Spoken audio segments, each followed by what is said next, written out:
Hey guys, we got a new update. As you can see in the center of the screen, we have a nice, beautiful piece of artwork completed, and we have some more AI stuff that we played around with. Um, we're still at the very, very early stages of AI, so it's very rough around the edges. It took a long time to figure this out. It was a real pain in the ass. Um, I was pulling my hair for probably 6 hours in a row, and then it finally started working and I was able to figure out what I was doing wrong. Um, Again, this is part of the learning process. I'm going to make a lot of stupid decisions and stupid choices, and then I'm going to be banging my head against the wall. It's all fun.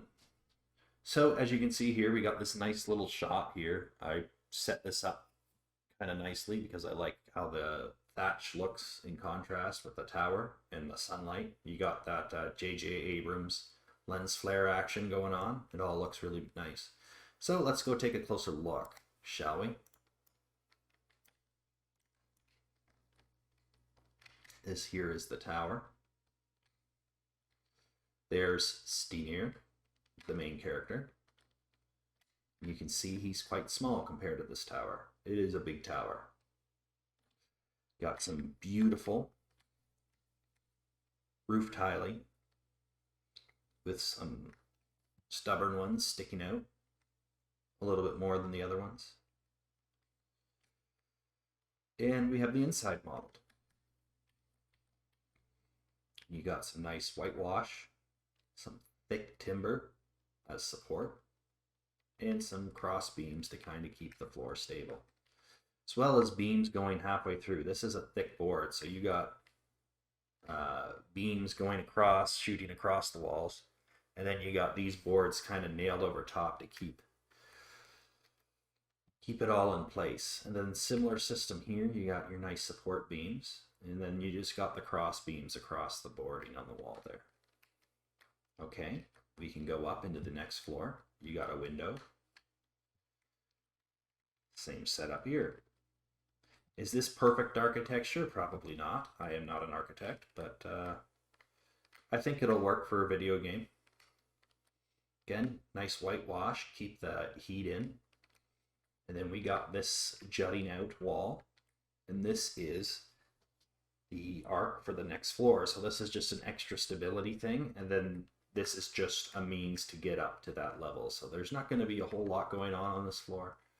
But yeah, it's just a means to the next level.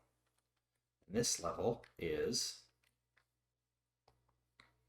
where the magic happens. All the windows shoot down on people, all that fun stuff. This is going to be probably like the boss layer as well. You'll have a boss fight in here, and you'll have to navigate a very tight corridor against a guy with a giant mace made out of severed heads, as you remember in the earlier video.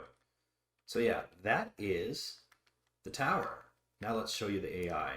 The AI is pretty tricky, but we'll show you how it works here. So we got Sven, he's just hanging out, and he's gonna come over here in about a few minutes. Yeah, he's pissed. He's coming over here, he's walking over, I'm focused in on him, and he can attack me. All right, you can see I took a chunk of health,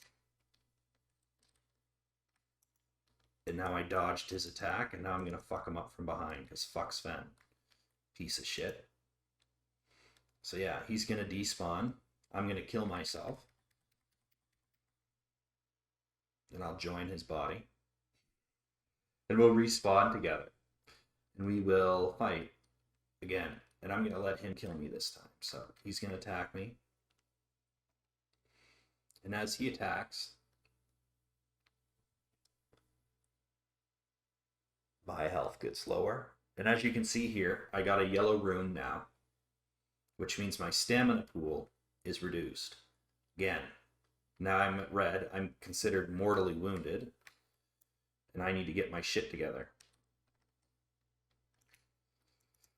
So I just evade to the side and fuck him up. But he almost killed me. I'm exhausted. My movement's slower. I'm huffing and puffing. So that is more or less how this works. Um,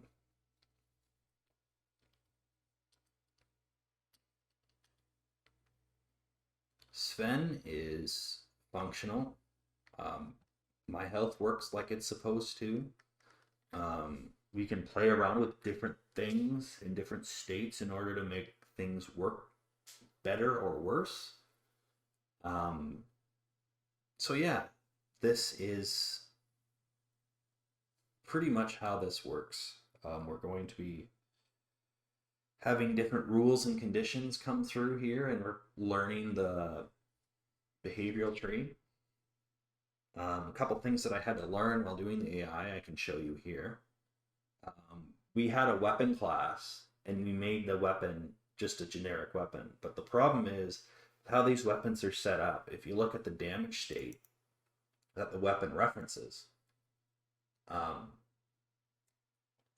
it casts to the main character, which is not the AI characters. So we needed something set up so that the AI character could work properly.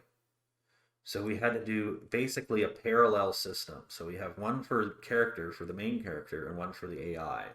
So the AI will do everything. Will do everything that the main character weapons slots do.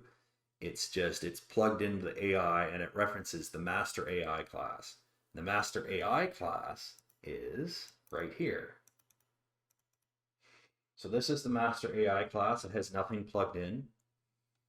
And then you make children of it, like this one here. And what happens is any changes you make to the master AI, it all goes down to the children. And then you can change the settings in the children, and they don't affect the master AI. So what this essentially does is it makes it very, very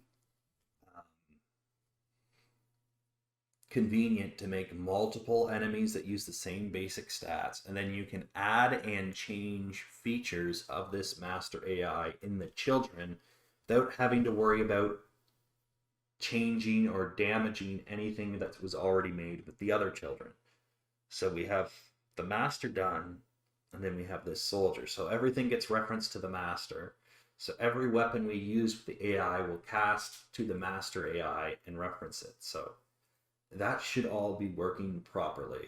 And the collisions now seem to work properly. It was having trouble registering, and again, it was because it was casting to the main character and not the AI character. So now that we have it cast to the AI character, we are properly turning our collisions on. It is causing a health event. It is causing damage to my character. And as you can see, Sven is perfectly capable of fighting back. He's a little stupid right now, but we will make him smarter next week and the weeks coming after that as we play and learn how this AI system works and how complicated or simple we can make it look. So thanks for hanging out. It's been a bit more of a bumpy road this week than most, but that's fine. I'm expecting to. I'm learning. And hopefully next week we make some even more progress and have some more exciting stuff going on with the AI.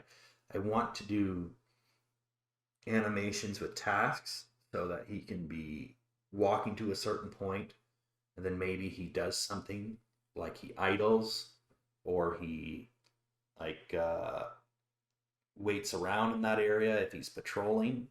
Maybe he goes behind a tree and takes a piss. So a lot of stuff we can do, a lot of stuff we can play around with. I think it will. I think it'll be pretty cool. So yeah, thanks for hanging out, and we'll catch you next week.